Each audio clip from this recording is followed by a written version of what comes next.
देखो, अगर तुम उज़्मा के चेहरे पर खुशियां देखकर खुश होती रहोगी ना, तो सारी जिंदगी रोती रहोगी ऐसे ही बैठकर। क्या करूं?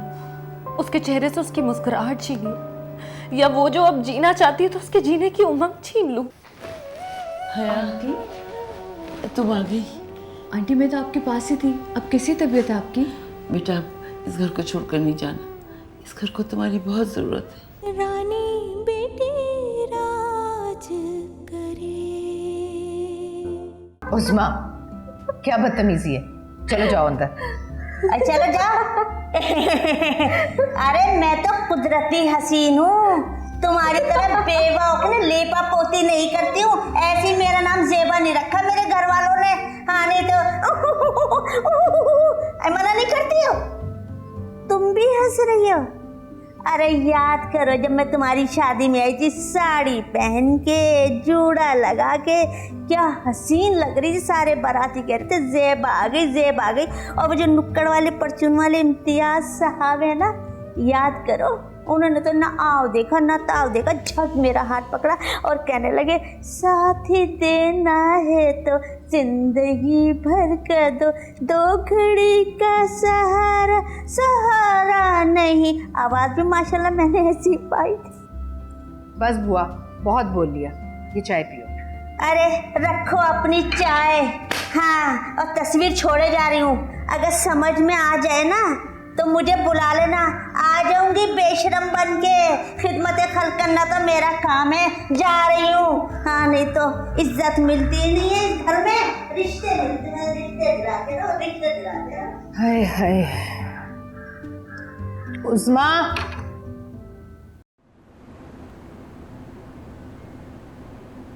चलिए आंटी। बेटा ने पिया था। अच्छा बस ये 1 चम्मच और लीजिए। पूरा बाउल खाली कर दिया तुमने, एक एक चम्मच कहकर। तो आप देखिए ना अब कितनी बेहतर लग रही हैं। अच्छा अब मैं रोज आऊंगी और रोज आकर आंटी को अपने हाथों से खाना खिलाऊंगी। आकर खिलाओगी? कहीं जा रही हो क्या? हाँ आंटी, वो मुस्कान घर पे अकेली होगी ना। बेटा बस अब तुम मेरी बन जाओ। मैं गुड्डू बहन को कह के अगले जुमे। आंटी प्लीज़, मुझे देर हो रही है, मैं भी घर जाऊंगी। कल आपके पास दोबारा आऊंगी, ठीक है? तुमने मेरी बात का जवाब नहीं दिया। नहीं माँ, वो हया को देर हो रही है, इसका यही आसान काम है कि ये यहाँ आ गई है। आप लोग ये बार बार एहसानात को बीच में लाके मुझे शर्मिंदा क्यों करते हैं? नहीं बेटा, बेटी का एहसान माँ पर नहीं होता है। तुम वादा करो कि कल आओगी, वरना मैं खाना नहीं खाऊंगी। जी आंटी, वादा, मैं ज़रूर आऊँगी। आप अपना ख्याल रखिएगा, ठीक है? जाज़ेब, हया को छोड़कर आओ। नहीं, वो ड्राइवर आ गया आंटी मेरे। तो चलो, गाड़ी तक तो छोड़ ही सकता हूँ। हाँ क्यों नहीं। अच्छा आंटी, अपना ख्याल रखिएगा।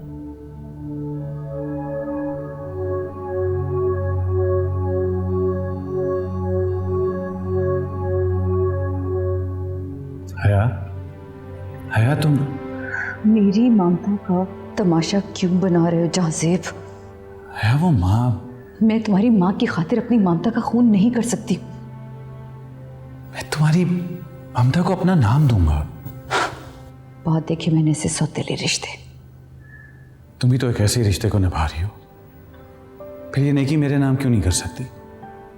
क्योंकि मैं मुस्कान की जिंदगी दाव पर नहीं लगा सकती। कम ऑन हया, ट्रस्ट मी। तजुर्बा इतबार की हिम्मत देता है और मेरा तजुर्बा बहुत बुरा है। खैर, तुम्हें परेशान होने की ज़रूरत नहीं है। मैं कल ज़रूर आऊँगी, क्योंकि इंसानियत में मेरा पूरा यकीन है।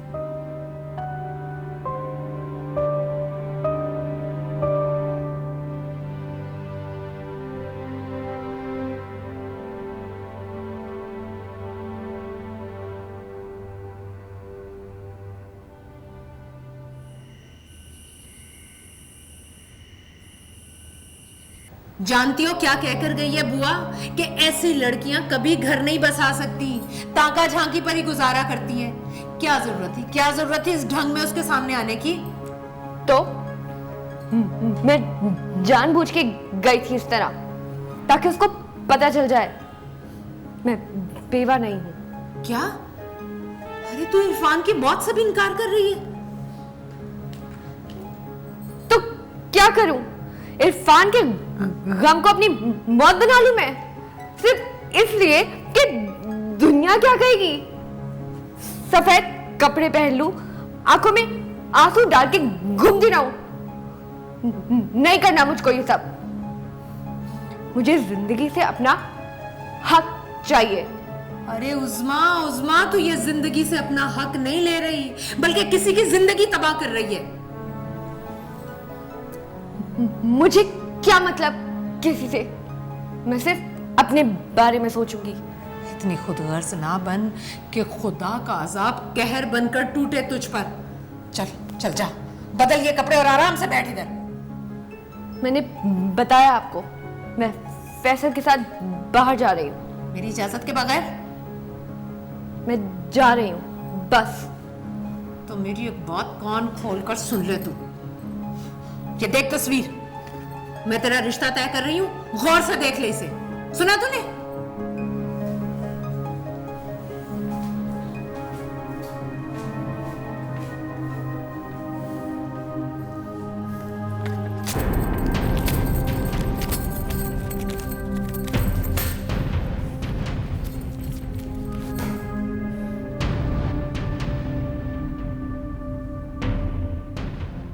भाई अम्मी ने हया से बहुत सी तवक्कुआत वाबस्ता कर ली। हया का इनकार अम्मी के लिए किसी सदमे से कम नहीं होगा। यार तो मैं क्या करूं? हया की जिद, अम्मी की बेबसी, मेरी समझ में कुछ नहीं आ रहा। हमारे पास क्या रह जाएगा? अम्मी, हया का रिश्तों पर से एतबार उठ चुका है। जिस तरह उसने अपने घर में रिश्तों को पामाल होते हुए देखा है, वो कभी किसी पर भरोसा नहीं करेगी। और अम्मी है कि अपनी जिद छोड़ने को तैयार नहीं। अम्मी भी क्या करें? इस घर में हमारे साथ जो हुआ है वो हम दोनों के लिए ताना बन गया। लोग तरह तरह के सवाल करते हैं, हत्ता कि ऑफिस का स्टाफ भी अब शक करने लग गया। ठीक कहते हो तुम। अगर हया मान जाए तो हमारे माथे पर से लगा हुआ ये दाग मिट सकता है। अगर हया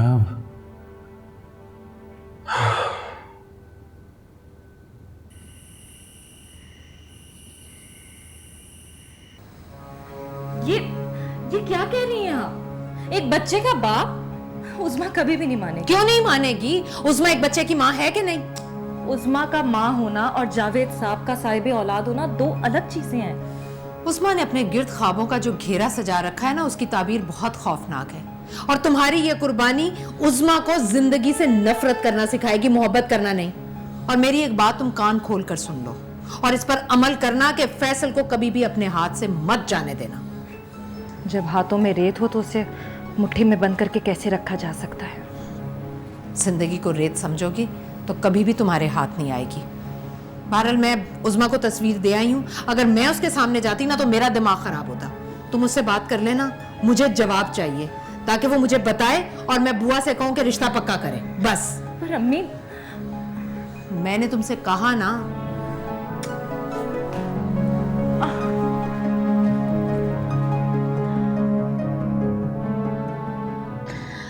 जीना, मुझे लगता है कि इस दफ़ा हया इनकार नहीं करेगी। तुमने देखा कितने प्यार से वो मुझे अपने हाथों से सूप पिला रही थी। आपको यकीन है कि वो मान जाएगी? अगर उसने नहीं मानना होता तो मेरी इतनी खिदमत क्यों करती, इतना ख्याल क्यों करती वो? लेकिन उसने कबूल तो नहीं किया जाज़ेब को। अगर कबूल नहीं किया होता तो मेरे घर में आती क्यों वो? बस थोड़ी सी ताकत आ जाए, तबीयत संभल जाए तो मैं फौरन गुड्डू के यहाँ जाऊँ। नहीं रही साहबा, इससे पहले कि हया आपके सामने या जाज़ेब के सामने इनकार कर दे, आप गुड्डू से बात नहीं कीजिएगा। खामखा आप उसे भी इम्तिहान में डालेंगी। ठीक है, कल हया आ रही है ना, बस इस दफ़ा मैं उसे हाँ करवा के छोड़ूंगी। अच्छा टीना, जरा देखना जहाँसेब है कहाँ, मैं उससे पूछूं तो सही कि हया उससे क्या क्या कर गई है। अच्छा पूछ लूंगी। आप तो बहुत ही बेकरार हो रही हैं आपा। मैं पूछ के बताती हूँ। या अल्लाह, मेरे बेटे का घर आबाद कर दे।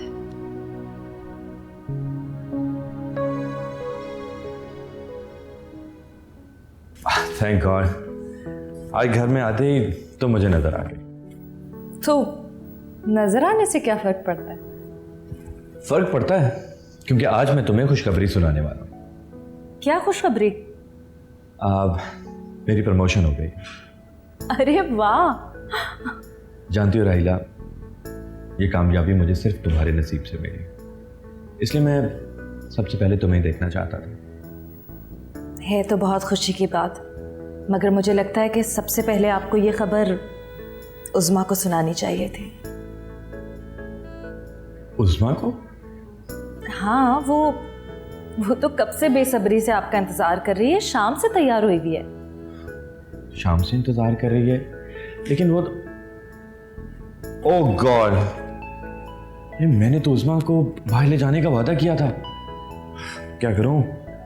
खैर, उसे अभी पता नहीं है कि मैं आ चुका हूं। तुम ऐसा करो कि जल्दी से तैयार हो जाओ। अब नहीं, ऐसे भी ठीक हो, हम बाहर चलते हैं। इंतजार उज़्मा कर रही है और मैं चली जाऊं? क्या मतलब है तुम्हारा? तुम्हें मेरा इंतजार नहीं था? नहीं, वो मैं नहीं चाहती कि उज़्मा इंतजार करती रहे। वो कमरे में है अंदर अपने। राहिला,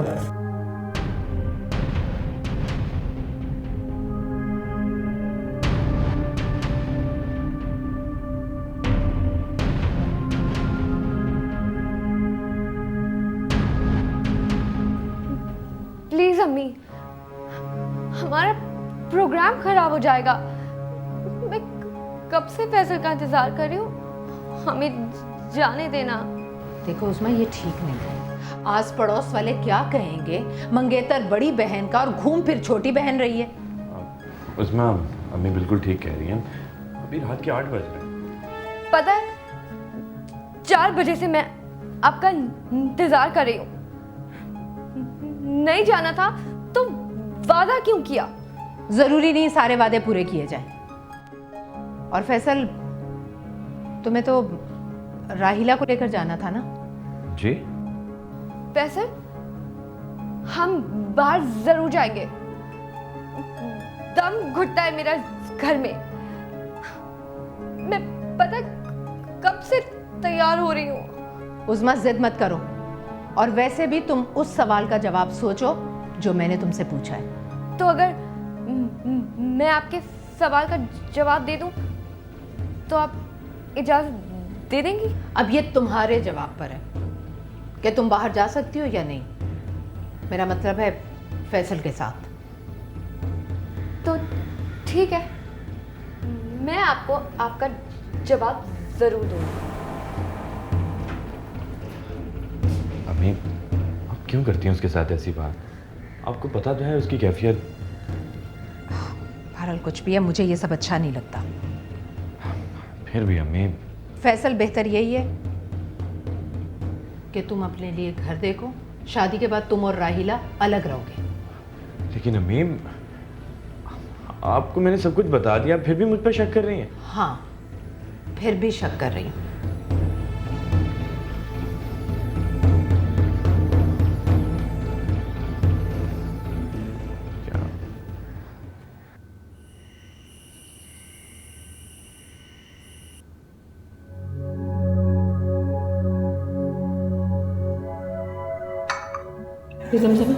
आप बहुत थकी हुई लग रही हैं।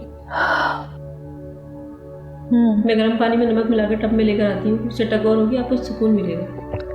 नहीं नहीं हमीदा, रहने दो। ये बताओ कि मुस्कान ने खाना खाया? और छोटी बीवी आपके पैर कब खाना खाती हैं? हाँ, अच्छा ठीक है, तुम खाना गर्म करो, मैं मुस्कान को लेकर आती हूँ। क्या करूँ मैं?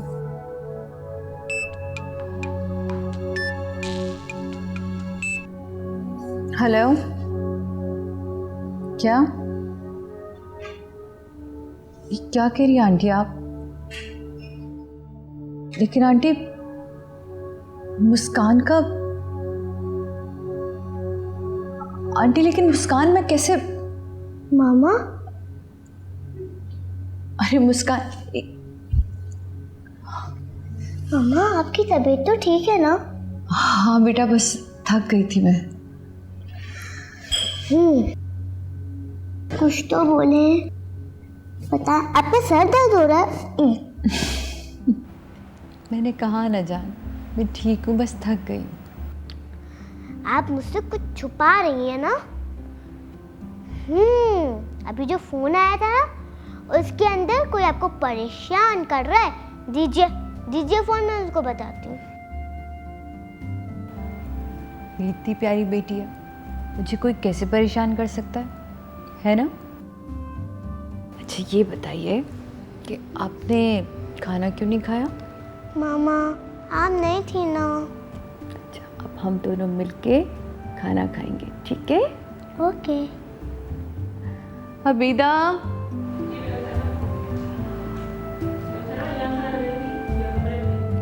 खाना गरम करके कमरे में ले आओ, हम दोनों कमरे में खाएंगे आज खाना। ओके।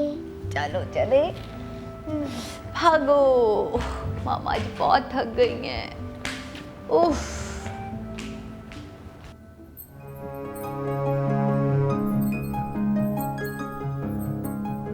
अम्मी, आपको जवाब चाहिए ना? ये है आपका जवाब और ये मेरा। फैसल, ये मेरा फैसला है। और ये है मेरा फैसला। कान खोलकर सुन ले उस्मा, अपने हाथों से तेरा गला दबा दूंगी, लेकिन राहिला के हक पर डाका नहीं डालने दूंगी। क्यों? आपने भी तो डाला था राहिला के हक पे डाका। हाँ, साइमा की शादी करवा दी थी आपने अदनान से। बकवास बंद कर, चुप रह। क्यों चुप रहा हूँ? पहले इंसाफ नहीं किया तो आप कर दे, करवा दे उसकी अदनान से शादी, तब मैं समझूंगी आपने अपनी माँ होने का हक अदा कर दिया। अदनान मेरी बेटी का कातिल है। झूठ है ये। सच तो ये है कि साइमा है कातिल शकीला की, और मैं बनूंगी कातिल राहिला की अगर आपने अपना फैसला बदल नहीं लिया तो।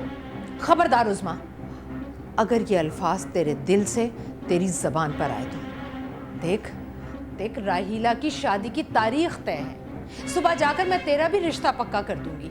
खबरदार जो तेरी जबान पर फैसल का नाम भी आया था, वरना इस बार साइमा की कातिल मैं होगी। इस घर से जनाजा उठेगा दूसरी साइमा का।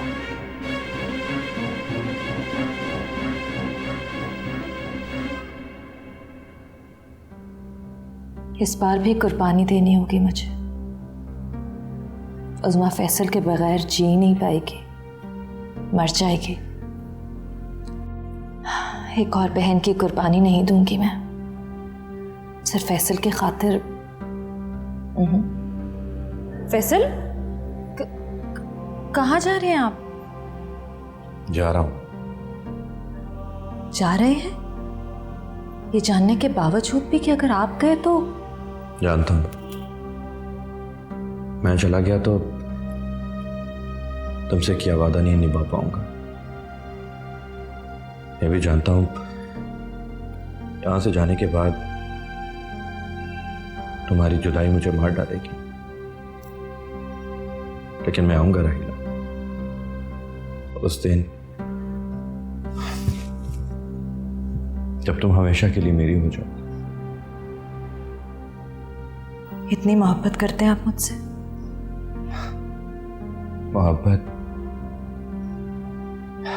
मोहब्बत का लफ्ज मेरे जज्बों के लिए बेमानी है। करते हैं इतनी मोहब्बत? आजमाना चाहती हूँ।